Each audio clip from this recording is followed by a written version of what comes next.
So as I move around the world in terms of the updates of what happened for Elliot Scott in 2022 and what we're looking forward to in 2023, I moved to the UK and I'm joined Yeah, by Peter. Hey Peter, how are yeah. you? I'm good. I'm good. First time on a podcast ever, so I'm really excited to be here. Yeah. It's good, and I'm gonna highlight this to people because Yeah, our UK or EMEA head Kirsten is on holiday, so she's yeah. kindly asked you to step into to the breach as She well. has. She's passed it over to me, and I've taken it with. Yeah, I'm really excited.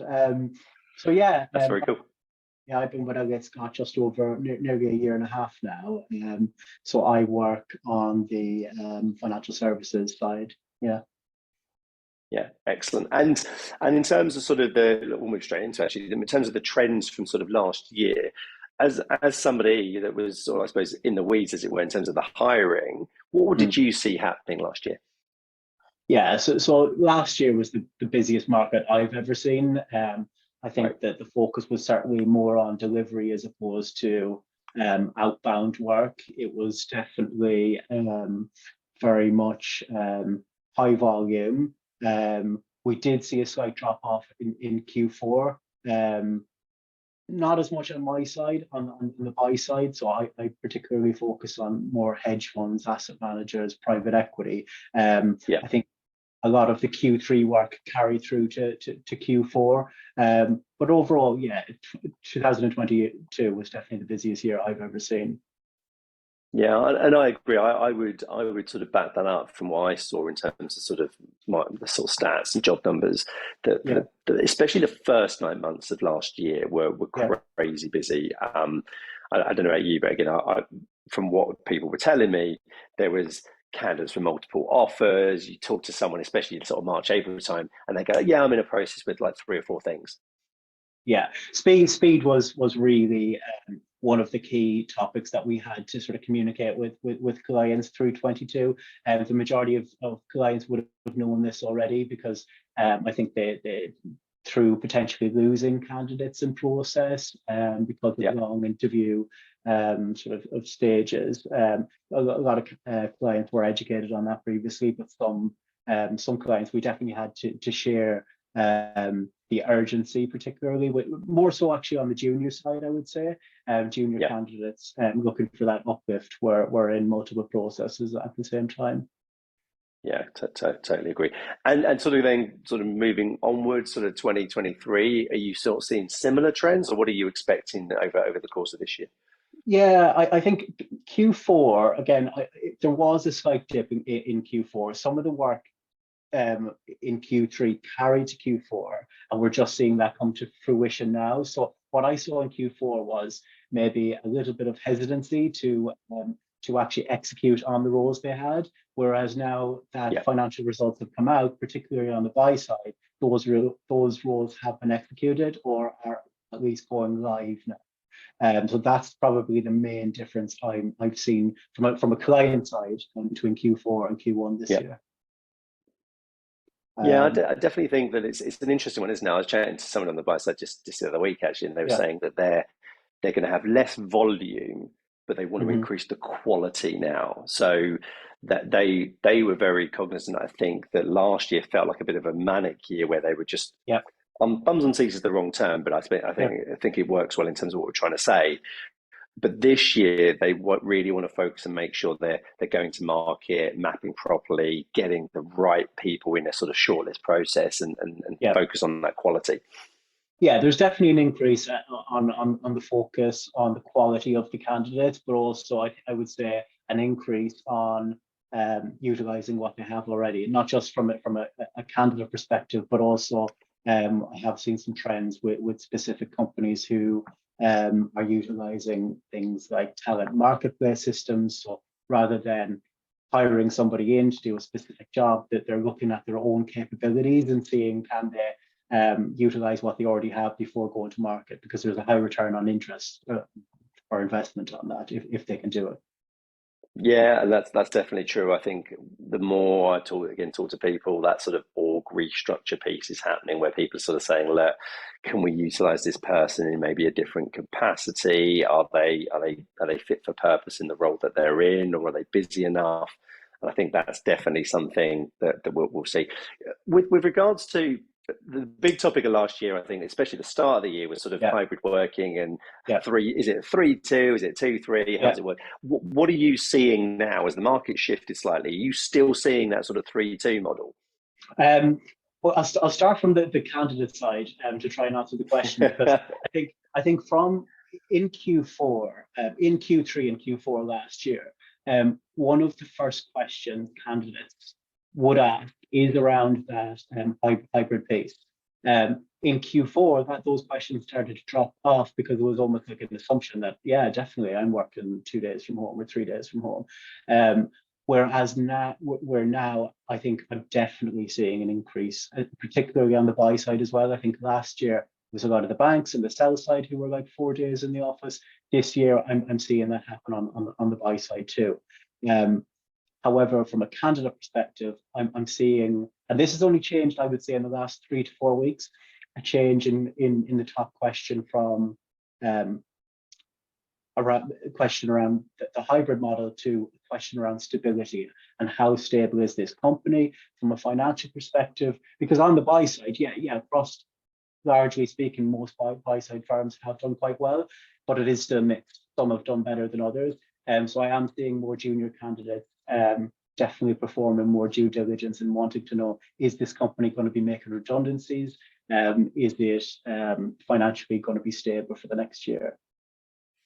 I think it's quite an interesting trend, isn't it, that we're seeing? I think, and again, I can only sort of reiterate that I am definitely seeing a shift now, and especially in the UK market specifically, to much more of we're going to be in 3 or 4 days now, like in it, and Yeah, it's a non-negotiable. So yeah, don't expect to sort of not do that. So it's yeah, funny. I think we might land on that sort of 3 or 4 days. I think in yeah. finance, I think it will possibly even go to 4 days at some point. Is what I think.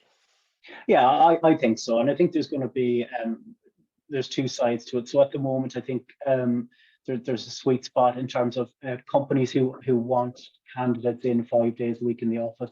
I would say they are paying a slight premium for that. But as you say, and I totally agree, throughout the year, I think we're going to see it move to 4 days a week. And that premium, I think, is going to fade away because it's going to become the norm. So every company is going to be doing it anyway.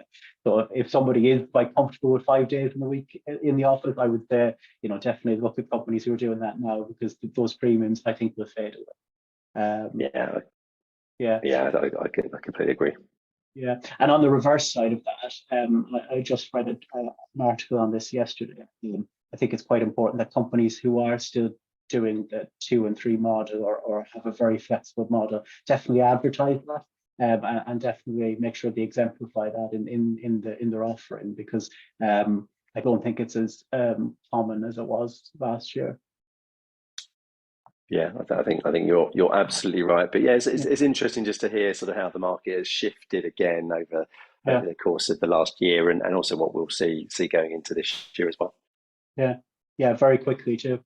Um, yeah, and then just one of the other things I'd point out, I think one of the polls we had last year was around mental health, and that came out at I think it was 46% of people put that at the top of their agenda. I think Yeah, one of the key themes for 23 is maybe not necessarily major hiring into that space, but utilizing systems that they've had in place already. Um, um, so, for example, apps. I know certain companies use mental health apps, and just making a real push on that to make sure that they're actually utilizing all these amazing tools that they have already, particularly because of the market downturn, rather than just hiring more mental health people into that space. yeah, yeah. I think it's a really good point. Yeah. Just a question for yourself, Stu. Um, was there any, as a leader in Elliott Scott HR, was there any podcast that sort of resonated with you throughout season 4 in particular? Yeah, good question actually. Yeah, there were a few actually. There's probably 4 or 5 that I'm going to mention actually, but the ones I sort of, I suppose, as a leader, it was interesting talking to, I suppose, to CEOs or people that are running businesses. So specifically on that, it was Lupin and Ben, which was really interesting.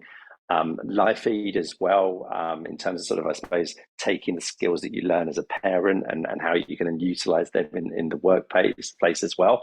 And then also Nobi with the micro learning, like again, sort of a really sort of fascinating concept in terms of what they're sort of trying to establish, and also how they're then trying to sort of reignite and change how people perceive learning in the workplace. And then the other two that I'll mention are sort of Hannah Sultan and Ellie Rich, who are sort of entrepreneurs in their own right, run their own consulting businesses. And there we sort of are speaking much more around sort of candidate journey as well. But they're probably the five that resonate with me when I talk to them, because they're people that are experiencing exactly what I go through day to day. So when I talk to them, we're obviously talking about sort of HR and their products and how they obviously work directly with HR and what they see in the market. But I also understand a lot of what they go through on the back end as well, from a day-to-day running of the business. Yeah, no, really super interesting. And are you seeing any major discrepancies between, you obviously see it from a global perspective as opposed to us just on the UK. Are you seeing any major discrepancies in terms of trends or in HR between regions? Do you know what? It's generally quite similar. There's definitely, at the very beginning of this year, there's definitely sort of that economic uncertainty that I think was filtering through sort of globally. I still think that we're seeing quite a lot of that in the West. So there's definitely this sort of like job cuts coming. Like, what was it? Just last week, Microsoft. I think there's more coming from different. I think PayPal this morning were announcing some more. So definitely there's a sort of trend on that side of things in the West, and inflation is still high, interest rates still going in the wrong direction. So that's definitely there.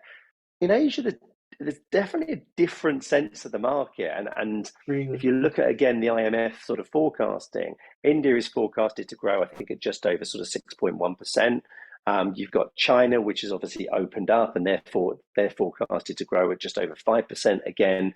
And I think that's feeding into sort of then what we see in Hong Kong and also Singapore. So there's definitely a much more sort of buoyant feeling in those markets. That's not to say there's not an element of caution. There's definitely still that, but there is definitely a sort of an east and west sort of feeling at the moment. The sentiment in the West is a little bit more sort of depressed.